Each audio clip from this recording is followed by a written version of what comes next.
bada saabka gobolka Sanaag Maxamuud Cali Saleeman Ramaax ayaa saaka xafiiskiisa wuxuu saxaafadda uga warramay khilaafaad beeleedyo salka ku hayay shandil kuwaas oo la soo afjaray isagoo arrimahaasi ka hadlayana wuxuu yiri waxaan tagnay magaalada Weylada Eryaan waxa halkaas ku soo afmeernay shan kiis oo degmada Eryaan gaar u ahaa oo ugu horeeyo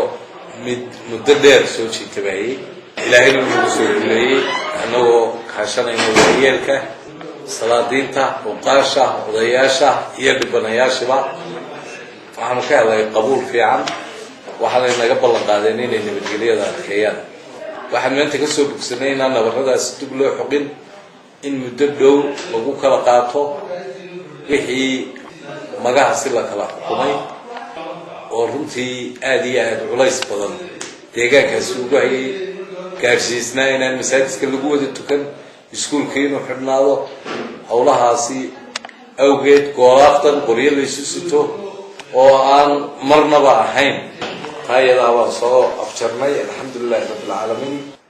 barsaab Ramaax isagoo ka jawaabay su'aal ku saabsaneed in arrintani wax ka tarayso nabadgelyo xumo gobolka ka jirta oo hore isagu u sheegayna wuxuu yiri والله وحوي كتري كان طلبوا ولا كانوا wax ma dhacayaan ilaahayna wala kaashanayna